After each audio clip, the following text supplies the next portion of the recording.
Magandang gabi kaibigan. Welcome sa Pampatulog Stories.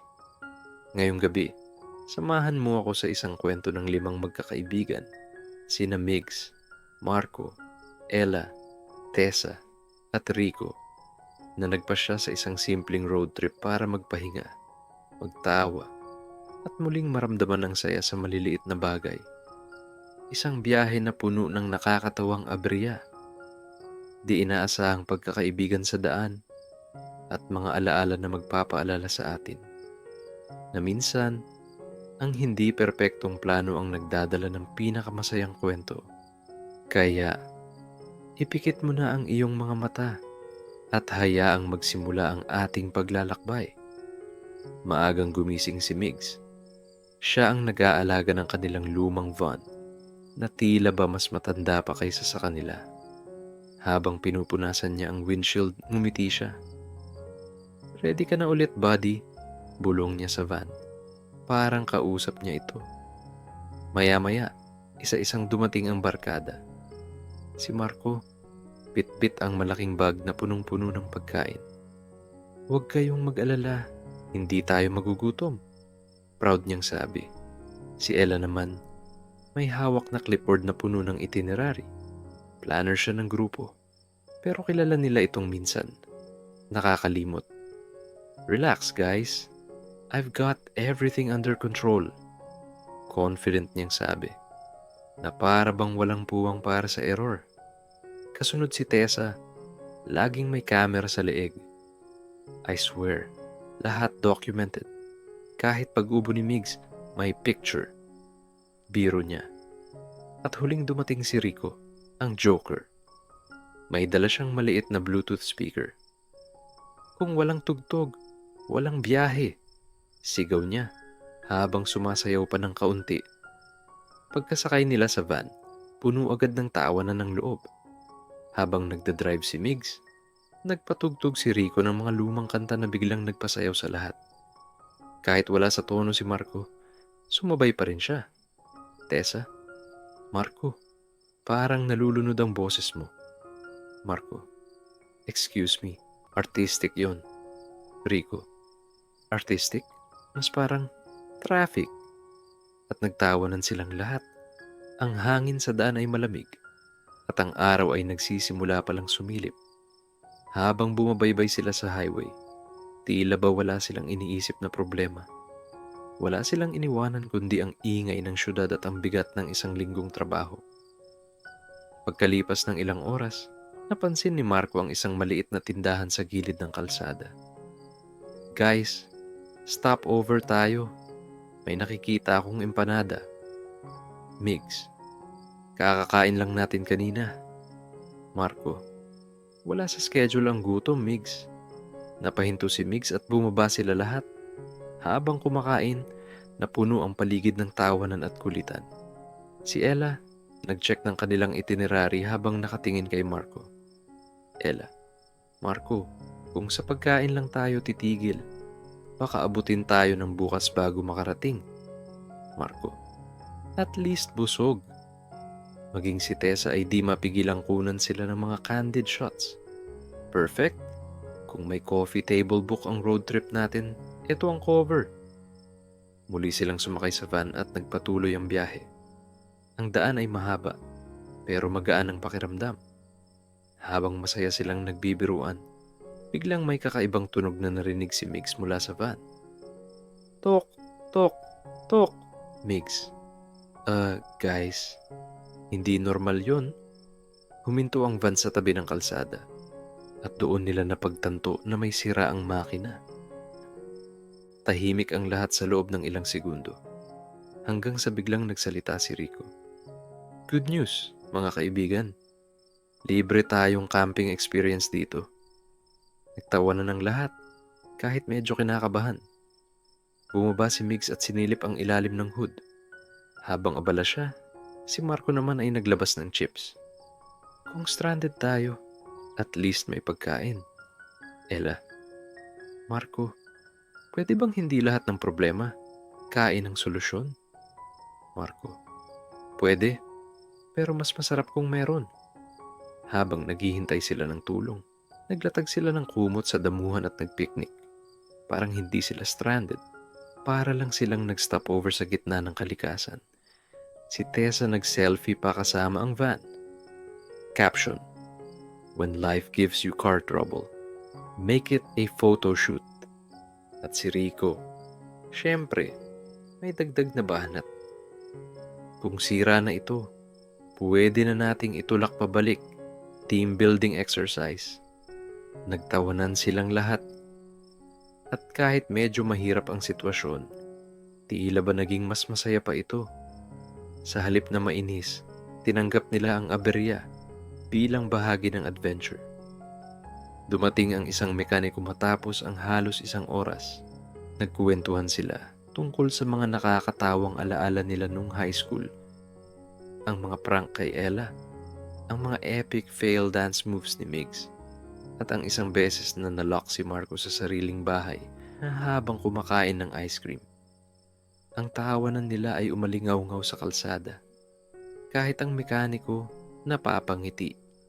Migs, alam nyo, kahit may sira ang van, parang ito ang pinakamasayang stopover natin. Ella, tama. Hindi lahat ng delay masama. Minsan, mas nagiging memorable pa nga. At doon nila napagtanto na minsan, ang mga hindi planado, sila ang nagbibigay ng pinakamagandang alaala. Makalipas ang ilang oras, maayos na ulit ang van. Nagpasalamat sila sa mekaniko at muling nagpatuloy sa biyahe. Habang nagdadrive si Migs, nagsimula ng magdilim ang paligid at unti-unting naglabasan ang mga bituin. Si Tessa nakatingin sa bintana at mahina niyang sabi, "Alam nyo, ang ganda pala ng road trip kapag walang minamadali. Ang tahimik, ang payapa." Si Marco, kumakain pa rin ng chips, pero napangiti rin. Oo, lalo na kapag busog. Sabay tawa silang lahat.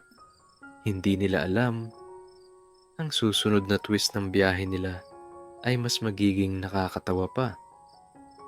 Pagkatapos ng mahabang biyahe at isang hindi inaasahang stopover dahil sa pagkasira ng van, dumating din sa wakas ang barkada sa bayan na matagal na nilang gustong puntahan.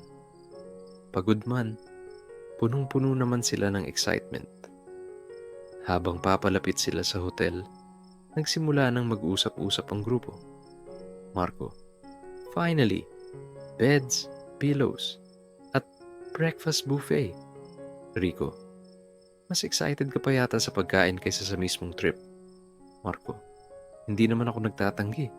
Tessa, ako basta may hot shower solved na. Ella, relax guys, lahat ito nakaplano. Reservation? Check. Comfort? Check. Zero stress? Double check. Napangiti si Migs habang nagmamaneho. Ella, buti na lang planner ka. Kung ako ang nag-book, baka sa tent lang tayo matulog. Rico, o sa van, isipin nyo na lang. Ultimate bonding. Nagkatawanan silang muli. Pero sa likod ng tawanan, may paparating na maliit na twist na hindi nila inaasahan. Pagdating nila sa hotel, agad silang pumunta sa front desk. Si Ella ang nauunang naglakad. Bit-bit ang kumpiyansa at ang printed itinerary na parang gold ticket. Receptionist, good evening po. Reservation name? Ella. Ella Ramirez. 2 nights, 5 people. Booked a week ago. Tinype ng receptionist ang pangalan at ilang segundo siyang tumigil. Receptionist, ma'am, wala po kayong reservation dito. Natahimik ang buong barkada. Ella, wait, what? Check niyo ulit. Ella, E-L-L-A. Ramirez. Receptionist, yes po ma'am, pero wala po talaga. Hindi po na-confirm ang booking. Sabay-sabay silang napatingin kay Ella. Migs, Ella, naklik mo ba ang confirm button? Ella, akala ko. Biglang sumingit si Rico. Well, kung wala tayong hotel, may van tayo. May upuan, may bintana. Complete package. Marco, pwede rin akong magluto sa tabi ng van, parang camping. Tessa, guys, please lang, wag sa van. Sa halip na mainis, nagtawanan na lang sila. Kahit si Ella, na medyo nahihiya, napangiti na rin. Okay, okay, my bad. Pero may plan B ako. Naghanap sila ng ibang hotel. Habang naglalakad sila sa bayan, may nadaanan silang maliit na inn na may karatulang vacancy. Hindi ito kasing ganda ng hotel na una nilang pinuntahan, pero may kakaibang charm ito. Parang bahay probinsya. Pumasok sila at sinalubong sila ng may-ari, si Aling Nena. Aling Nena, ay mga anak, 5 guests. Sakto, may 2 kwarto pa ako. Ella, perfect. Pwede po bang mag-check-in kami ngayon? Aling Nena, oo naman. Pero medyo kailangan yung mag-adjust. Isa lang ang working na shower. Nagkatinginan sila. Tapos biglang natawa si Migs. Challenge accepted. Habang nag-aayos sila ng gamit, napansin ni Marco ang maliit na kusina sa inn. Marco, guys, may lutuan dito. Pwede tayong magluto kaysa kumain sa labas. Rico, great. Si Marco ang head chef. Tayo ang official taste testers. Nag-volunteer si Marco na magluto ng adobo gamit ang mga ingredients na binili nila sa kalapit na tindahan. Si Tessa, syempre, nakatutok sa pagkuha ng mga candid shots habang si Ella naman ay abalang nag-aayos ng mga kama. Tessa, look at this. Marco in his natural habitat, ang kusina. Marco, natural habitat? Parang documentary lang ah.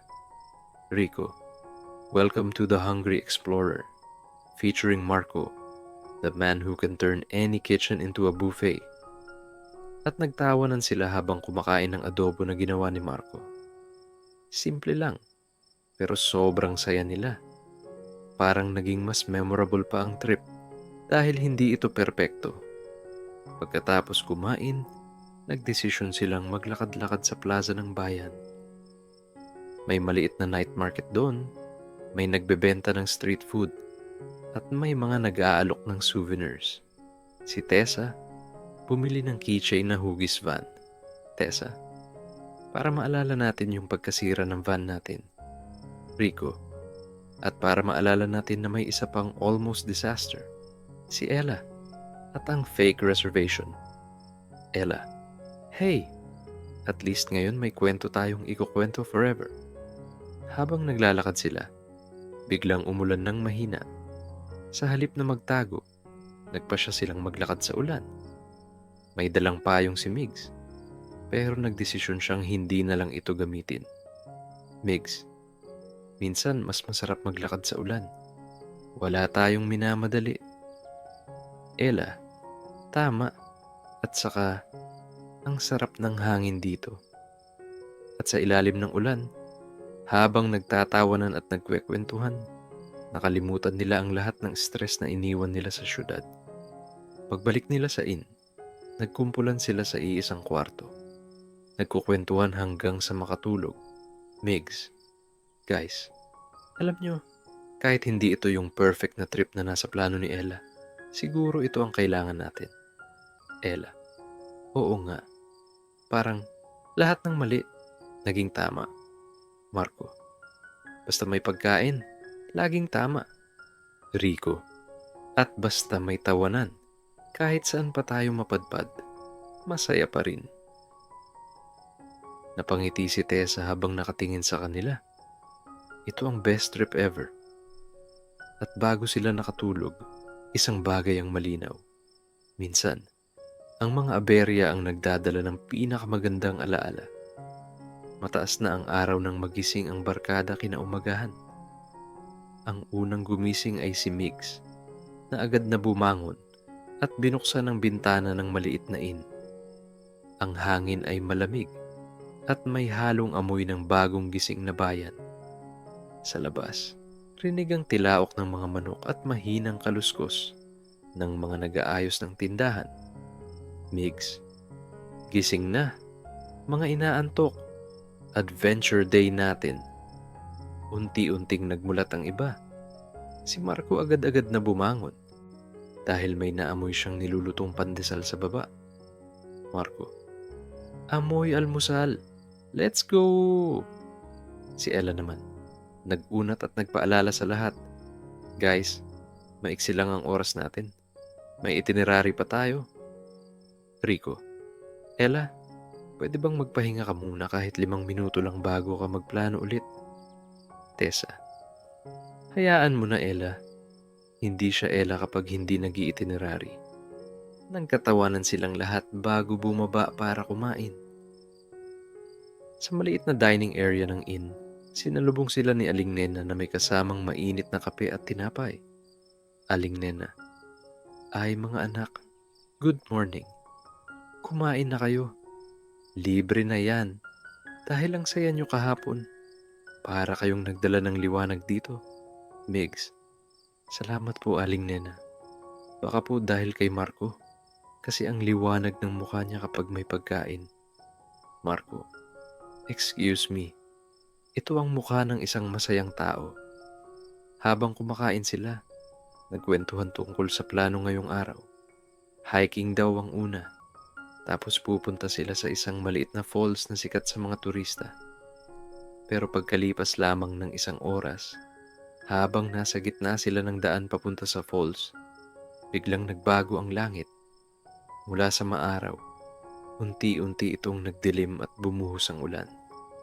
Ella, oh no, hindi ito kasama sa itinerary.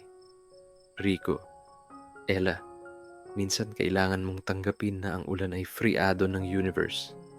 Imbes na bumalik, nagdesisyon ng barkada na ituloy ang lakad. At habang binabagtas nila ang daan, kahit basaan na ang kanilang mga damit, nagtatawanan lang sila. Tessa, maganda to sa pictures. Mix, maganda rin sa sipon. Marco, walang makakapigil sa atin. Kahit ulan, kahit baha, basta may pagkain sa bag ko. Naglabas si Marco ng tinapay mula sa kanyang backpack at sabay-sabay silang kumain habang naglalakad sa ulan. Sa halip na pumunta agad sa falls, napansin ni Migs ang isang maliit na kubo sa tabi ng kalsada. Doon sila sumilong pansamantala. May nakilala silang matandang lalaki na nagngangalang Mang Bert na nag-aalaga ng mga kambing. Mang Bert, anong ginagawa niyo rito sa ulan? Rico, Sir, bonding. Package deal po kasi ang ulan. Mang Bert, natatawa. Mga bata talaga. Halika, magpainit muna kayo dito. May kape ako. Tinanggap nila ang alok ni Mang Bert. Habang iniinom ang mainit na kape, nagkwentuhan sila tungkol sa buhay sa probinsya. Si Ella, na laging nakatutok sa plano, biglang napangiti at huminga ng malalim. Ella, hindi ko akalaing ganito kasarap ang walang plano. Migs, see? Sabi ko sa'yo, minsan kailangan lang mag-relax. At doon nila napagtanto na minsan, ang mga di inaasahang sandali ang nagbibigay ng pinakamasarap na alaala. Pagkatapos humupa ang ulan, nagpasya silang ituloy ang paglalakad patungo sa falls. Basang-basa man sila, masaya pa rin ang lahat. Pagdating nila sa falls, napanganga sila sa ganda nito. Ang tubig ay bumabagsak mula sa mataas na bato at may bahaghari pang sumilip dahil sa tirik ng araw na muling nagpakita. Si Tessa agad naglabas ng kamera at nagsimulang kumuha ng litrato. Si Marco naman naglabas ng sandwich. Migs, Marco, seryoso? Dito na naman. Marco, anong gusto mo? Magpicturean natin ang gutom ko. Habang naglalaro sila sa tubig, biglang nagkaroon ng water fight. Tinapik ni Rico si Mix gamit ang malamig na tubig at nagtakbuhan silang parang mga bata. Tawa sila ng tawa at kahit basa, walang ininda. Ella, okay, this is officially my favorite part of the trip. Tessa, ako rin. Worth it ang bawat aberya. Habang papauwi sila pabalik sa inn, nakasakay sa van, tahimik muna ang lahat. Hindi dahil pagod lang sila, kundi dahil ninanamnam nila ang saya ng araw.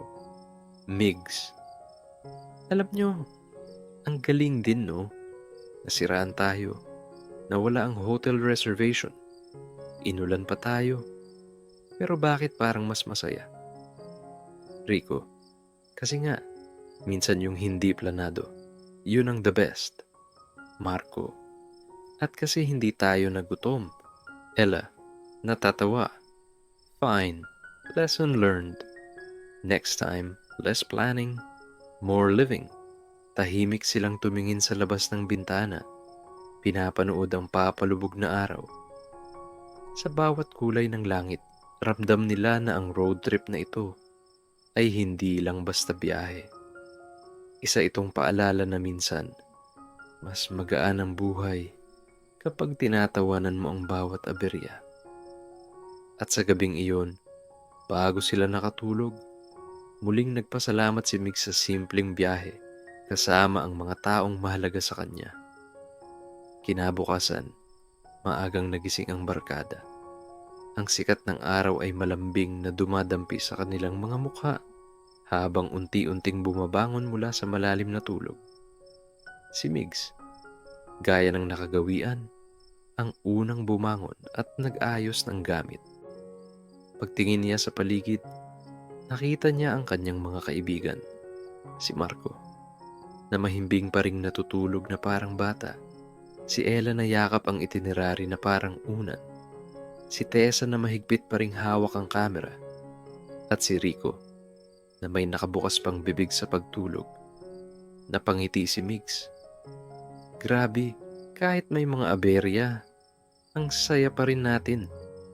Tahimik muna siyang naupo sa gilid ng kama. Ninanamnam ang katahimikan ng umagang iyon. Ang hangin mula sa bintana ay malamig at sariwa, at may halong amoy ng bagong lutong kape mula sa kusina sa ibaba. Isa-isa nang bumangon ng iba.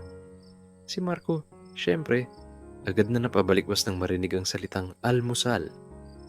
Marco, wait, may amoy longganisa. Hindi pwedeng palampasin yan. Rico, wow, alarm clock ka na naman nagawa sa tiyan. Ella, good morning everyone. Last day natin. Pero sana hindi ito ang last trip. Tessa, agreed. Next time, less booking stress please. Bumaba silang lahat sa maliit na dining area. Doon sinalubong sila ni Aling Nena na may mainit na kape, sinangag, itlog at longganisa. Aling Nena, kumain na kayo mga anak. Libre ulit yan. Ang saya nyo kasi. Migs, salamat po ulit Aling Nena. Promise, babalik kami dito. Habang kumakain, nagtatawanan sila tungkol sa lahat ng nangyari. Ang pagkasira ng van, ang ghost reservation ni Ella, ang pagkain ni Marco kahit sa ulan, at ang water fight sa falls. Rico, guys, aminin nyo, kung perfect ang trip natin, boring siguro to. Ella, okay fine. I admit, hindi lahat kailangan planado. Minsan, mas masarap pag may surprise. Marco, basta hindi surprise na walang pagkain. Tessa, Marco, kung apocalypse man, ikaw ang dahilan kung bakit di tayo magugutom. Muling naghalakhakan ng buong grupo. Matapos ang almusal, nag-impake na sila at nagpasalamat kay Aling Nena. Bago sila umalis, binigyan sila ni Aling Nena ng tig-isang maliit na keychain na may ukit na salamat sa pagbisita. Aling Nena, para maalala ninyo na kahit maliit ang lugar na ito, pwede kayong makahanap ng malalaking alaala. Migs, salamat po. Hindi po namin ito makakalimutan. Sumakay na sila sa van at nagsimula na ang pag-uwi. Habang nagmamaneho si Migs, napansin niyang mas tahimik ang grupo kumpara sa unang araw. Hindi dahil wala silang sigla, kundi dahil ninanamnam nila ang bawat sandaling natitira. Sa likod, Si Marco ay nakapikit pero ngumunguya pa rin ng chichirya. Si Ella ay tahimik na nakatingin sa labas ng bintana, habang si Tessa ay pinaglalaruan ang mga kuha niyang litrato. Si Rico naman ay nakikinig ng tugtog at bahagyang sumasabay sa pagkanta. Sa kalagitnaan ng biyahe, biglang nagsalita si Migs. Migs, alam nyo guys, hindi ko alam kung bakit, pero parang ang gaan-gaan ng pakiramdam ko ngayon. Ella, ako rin. Parang kahit may mga nangyaring mali, naging tama pa rin lahat. Tessa, kasi hindi perpekto ang adventure kung walang konting sablay. Marco, at walang gutom. Rico, at walang tawa. Tahimik silang lahat sandali bago muling nagsalita si Migs. Alam nyo, sa trip na ito ko lang ulit naramdaman kung gaano kahalaga yung simpleng moments. Hindi natin kailangan ng mamahaling hotel o bonggang plano. Basta magkasama tayo, sapat na. Napangiti ang lahat. Kahit si Ella, na laging nakatutok sa itinerary, ay tumango. Ella, promise next time, mas konti na ang listahan ko. Siguro, half lang. Rico, half? Progress na yan. Habang papalapit sila sa syudad, muling sumikat ang araw ng mas maliwanag. Parang sinasabi nitong kahit tapos na ang biyahe nila, dala nila ang liwanag ng trip na ito. Pagdating sa kanilang usual na tambayan para magpaalam sa isa't isa, huminto ang van. Migs, so, hanggang dito na lang ulit mga kaibigan. Marco, bitin. Tessa, don't worry, next trip, mas matindi. Ella, oo, pero next time ako pa rin ang magbubuk. Rico, pero Ella, double check mo muna. Nagtawanan silang lahat bago nagyakapan. Habang naglalakad si Migs pa uwi, napatingin siya sa langit. Naalala niya ang bawat tawa, bawat pagkakamali, at bawat simpleng sandali sa biyahe. At doon niya napagtanto, minsan, ang pinakamagandang kwento ay yung hindi natin sinusulat, kundi yung hayaan lang nating mangyari. At sa huling paghinga ng malalim, napangiti siya. Dahil alam niyang hindi iyon ang huling road trip nila, kundi ang simula pa lang ng mas marami pang masasayang kwento. At diyan nagtatapos ang masayang road trip ni na Migs at ang kanyang barkada. Isang simpleng biyahe na nagturo sa kanila, at sa atin na rin. At sa bawat tawanan, sa bawat maliit na aberya, at sa bawat sandaling magkasama, doon natin natatagpuan ang totoong halaga ng paglalakbay.